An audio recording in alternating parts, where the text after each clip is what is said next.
আমাৰ দেশত যে চাকৰিৰ অভাৱ এই পৰিস্থিতিটো কোনে সৃষ্টি কৰিলে বাৰু আপোনালোকে জানেনে আহক চাওঁ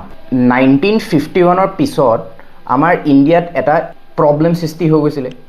কোনটো ইকোনমিক মডেল ফলো কৰিব তাৰ ৰিলেটেড প্ৰবলেম মানে দিস লিডাৰ্স ওয়্যাৰ ইন ডিলেমা যে কোনটো ইকোনমিক মডেল ফলো কৰিলে আমাৰ ইকোনমিক গ্ৰোথ হ'ব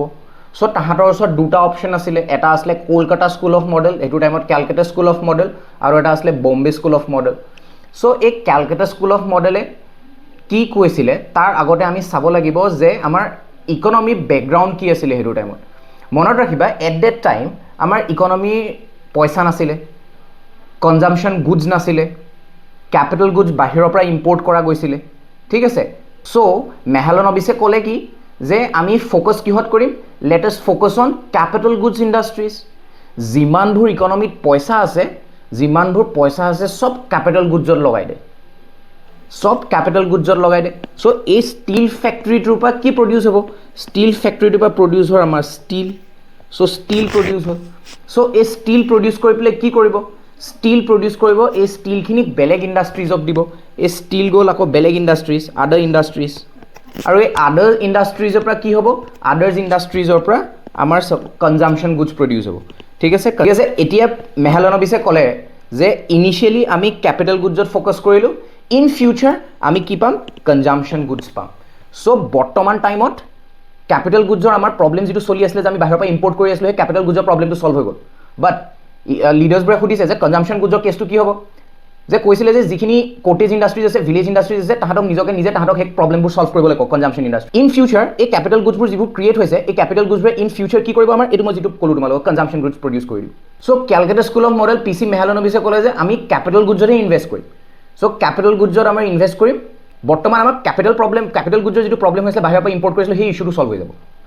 ঠিক আছে নেক্সট আৰু এটা মডেল আছিল বম্বে স্কুল অফ ইকোনমিক্স এটা চাও আমাৰ বম্বে স্কুল অফ ইকোনমিক্সত কি কৈছে আমাৰ এটো টাইমত আফটাৰ ইন্ডিপেন্ডেন্সৰ টাইমত তোমালোকে ভাবিবা 1951 ৰ পৰা 56 ৰ পিৰিয়ডৰ কথা কৈ আছো after that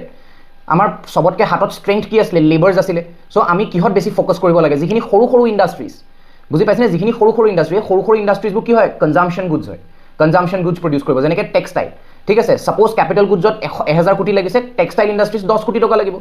Bombay school of ইকোনমিক্সে ক'লে যে let us focus on consumption goods industries so consumption goods ইন্ডাস্ট্রিয়ে কি কৰিব বহুত বেছি সৰু এন্টাৰপ্ৰেনাৰ্সবোৰ এট্ৰেক্ট কৰিব বিকজ কম ইনভেষ্টমেন্ট লাগে সো কম ইনভেষ্টমেন্টত যেতিয়া এটা বিজনেস সেটআপ কৰি দিব হেতু ইনিশিয়ালি গৈ পেলে ডাঙৰ হ'বগে সো বম্বে স্কুল অফ ইকোনমিক্সে ক'লে যে উই উইল এট্ৰেক্ট নিউ এন্টাৰপ্ৰেনাৰ্স আৰু দিস এন্টাৰপ্ৰেনাৰ্স উইল ইনিশিয়ালি কি কৰিব তাহাঁতি আউটপুট প্ৰডিউস কৰিব বহুত বেছি and this output will be exported what export koribo will be exported to the other countries ahyo countries opa ami ki pam ami foreign currencies pam ঠিক আছে এই foreign currencies দি পেলে আমি কি কৰিব পাৰিম আমি ক্যাপিটাল গুডস ইম্পোৰ্ট কৰিব পাৰিম আৰু ইন ফিউচাৰ কি হ'ব এই যিখিনি সৰু এন্টাৰপ্ৰেনাৰ্সবোৰ আছিল যিখিনি কনজাম্পশন গুডস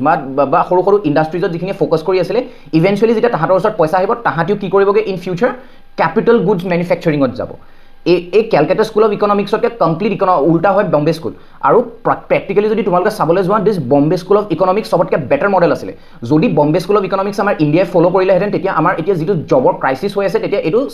অবভিয়াসলি নাথাকিলেহেঁতেন ঠিক আছে বিকজ এট দ্যাট টাইম কি হৈছিলে যিটো কনজাম্পশন গুডসত ফোকাস কৰিব যে সৰু ইন্ডাস্ট্ৰিজত ফোকাস কৰিব বহুত বিভিন্ন ধৰণৰ জবস ক্ৰিয়েট হৈ গ'লগে বিকজ মানুহৰ হাতত কম পইচা আছে কম পইচাত ইনভেষ্টমেন্ট কৰিলেহেঁতেন পিছত সেই ইনভেষ্টমেন্ট কৰি পেলে যেটো আউটপুট পাইছে এটো বাহিৰত পঠিয়াব বাহিৰৰ পৰা ফৰেন কাৰেন্সিজ পাব ফৰেন কাৰেন্সিজ ইউজ কৰি পেলে ক্যাপিটাল গুডস ইম্পোৰ্ট কৰিব বাহিৰৰ পৰা ঠিক আছে এটো আছিল আমাৰ কি বম্বে স্কুল অফ ইকোনমিক্স তোমালোকে এতিয়া কোৱাচোন লিডাৰ্সে কি একসেপ্ট কৰিলে নেহেৰু আছিল হেতু টাইমত Jawaharlal Nehru followed the Calcutta school of economics Calcutta মডেলত কি কৈছিলে এক্সট্ৰিম এমাউন্ট অফ পইচা তহঁতি ঢালি দে to make capital goods but হেতু প্ৰবলেম কি আছিল জবস ক্ৰিয়েট নহয় বিকজ সৰু এন্টাৰপ্ৰেনাৰ্সবোৰ মৰি থাকিব